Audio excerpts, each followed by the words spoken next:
Hinihiling po ang buhay natin sa isang gyera. Lahat tayo ay mga sundalo na patuloy na nakikipaglaban sa mga suliranin at dagok ng kapalaran.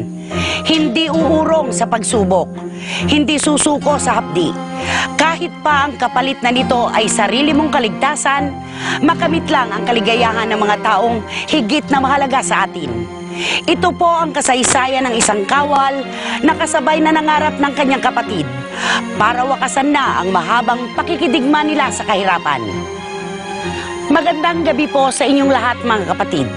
Ako po si Christy Fermin at ito ang inyong Real Confessions. Sa gabi pong ito mga kapatid ay tunghayan natin ang kwento ng buhay ni Lieutenant Jose Delfinque, isang bayani ng bayan at ng kanyang pamilya sa kwentong pinamagatang Sundalo, Bayani, Kapatid. Malaki kami sa pamilya. Bali, 6 kaming magkakapatid. Sa lahat ng magkakapatid, ang talagang tinitingala ko ever since childhood, yung kuya ko, si Kuya JD.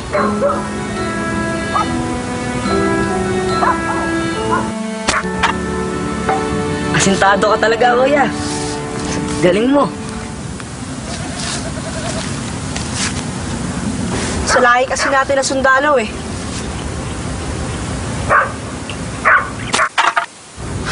Kaya asintado. Kuya, siguro kung hindi nagtasaka si tatay noon, siguro naging sundalo rin siya. Kaya akong tutupad ng pangarap niya. Magiging officer ako ng AFP. Sila nanay. Paano po tayo? Oh, kaawa ang hay ng Diyos. Ano po? Oh, pakisahin mo na ito nang makapagpanangalian ng mga anak mo. Sana magkasya yan. Pagkakasyahin ko. Huwag po kayo mag-alala, tay. Busog pa naman po kami. Pero may isang malaking problema pa kami ng nanay niyo. Ano po yun, tay?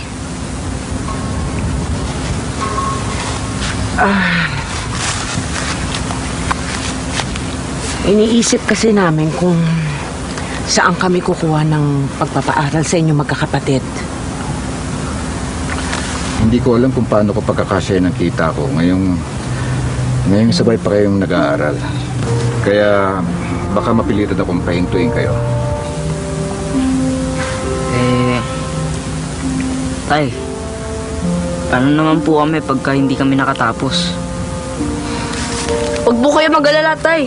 Tatrabaho po ako. Ako rin po. Paano naman kayong magtatrabaho at mag-aaral? Kakayanin po namin para sa pamilya natin.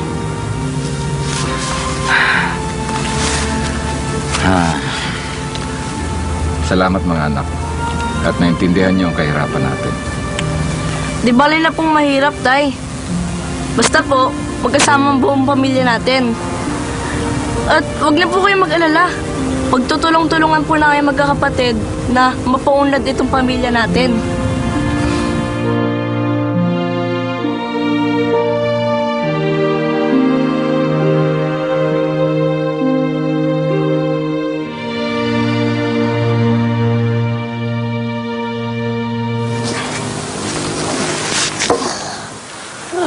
Kuya, mapupuwersa ka niyan. Isa-isahin mo lang. Sabi ni sir, dapat malagay natin to lahat sa bodega ngayon, kundi wala tayong pasweldo. Kuya! Anong nangyari? Wala. Nagalusan lang. Babalutan ko lang itong damit, ayos na to. Nagalusan ay namamagana yan eh. Huwag ka mag-alala, kaya ka ba mabuhat? Pag di na ako nabuhat, wala na tayong pasweldo. At saka malayo to sa bituka. Kapag hindi tayo nasweldohan, yak nga, sikmura ng kapatid natin ang kakalam. Sakit. Kaya mo mabuhat, sige. Sigurado ka? Oo.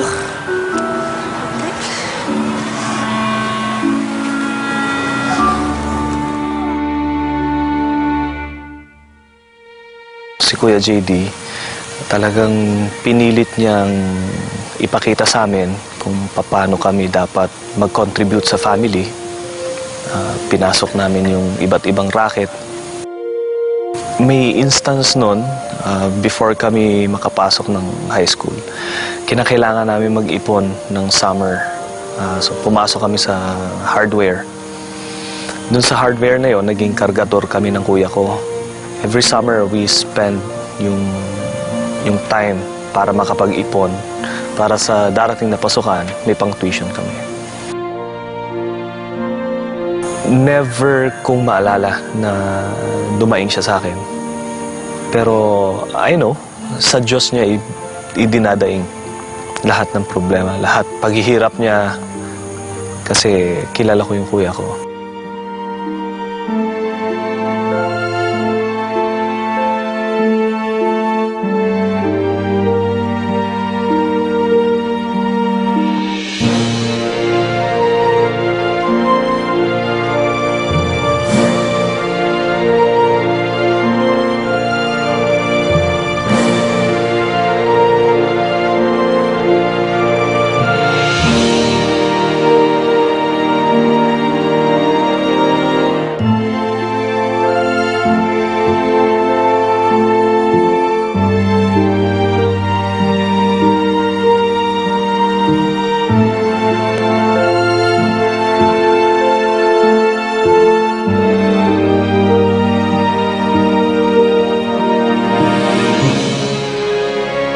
Sobra talaga yung pagsisikap ng kuya ko na maitaguyod yung family din namin. Naging inspirasyon nga siya ng family kasi mas nauna siyang namulat dun sa responsibilidad ng pagiging mas nakakatandang kapatid.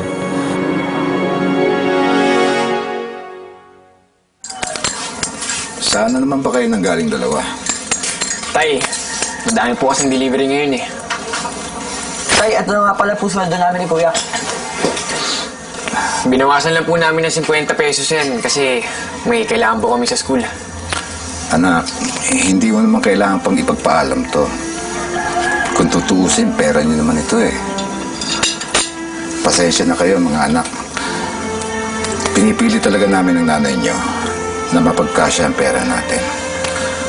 Pero kulang talaga. Hindi ko tuloy kayo mapatigil sa pagtatrabaho.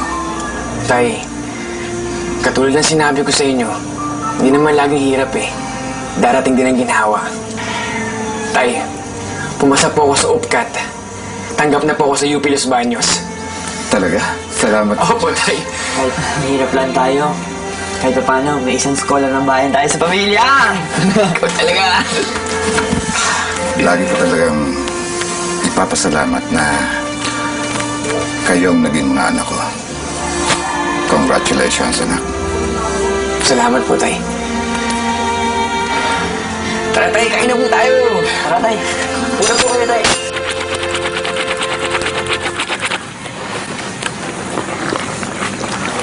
Eren. Po. Kanino ba yung mga damit na nilalaban ng Kuya JD mo? Oo nga po, no. Hindi naman po sa kanya yung mga nilalaban niya.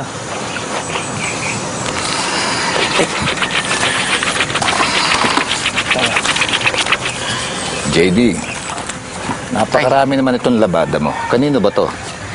Sa mga kadeteng underclass ko sa ROTC.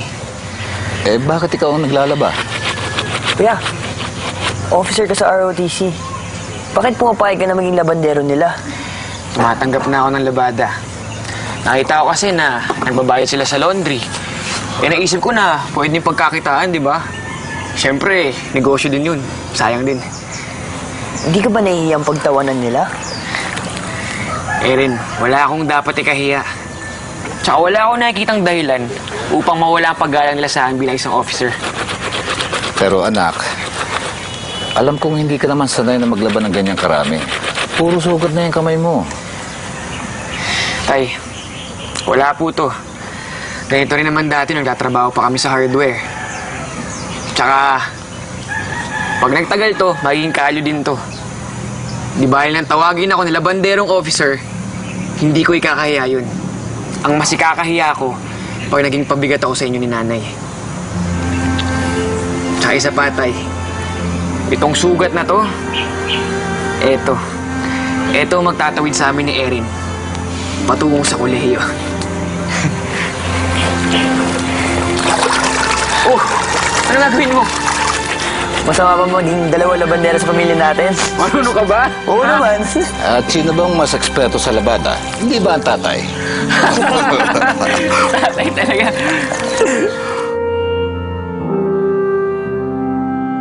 Nakita namin yung mga kapatid ng papa ko. Dalawang militar din, isang army, isang marines. Nabuo yung pangarap namin na pumasok ng pagiging sundalo. Kuya! Pasado rin ako! Magiging sundalo na ako! Anong iniisip mo, kuya? Bakit parang hindi ka masaya? Pares naman tayo nakapasad, di ba? Oo, Eren. Pero naisip ko na hindi na muna ako tutuloy sa PMA ngayong taon. Ikaw na mauna. Ha? Pero, ikaw ang mas may gusto nito, di ba? Bakit, kuya? Anong problema? Naiisip ko na kapag sabay tayong pumasok, walang tutulong kaya nanay at tatay. Mahirapan sila na mapag-aral tayo ng sabay. Kaya ikaw na muna tumuloy sa PMA. Ako muna tutulong kaya nanay at tatay. At kapag medyo nakagaan na, susunod ako sa'yo. Pero, kuya, ikaw una nakaisip na maging sundalo. Ako na muna tutulong kay nanay at itay. Obligasyon ko to bilang nakakatandang kapatid mo. Kaya it's an order. Kuya, marami ka ng sakripisyo para sa amin. Pangarap mo to. Ikaw naman dapat mauna mag-aral sa PMA. Eren, gawin mo to para kay nanay, tatay, at para sa akin. Pero, Sisiguraduhin ko na parehas tayong graduate ng PMA, Eren.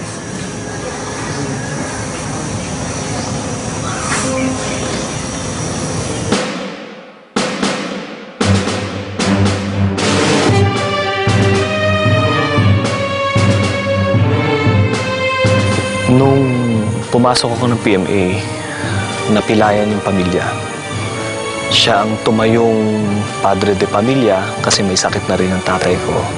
Tumanggap siya ng labada from UP students. Nilunok niya lahat ng pride, tinanggap niya lahat ng kahihiyan, basta kumita ng pera at makatulong sa pamilya.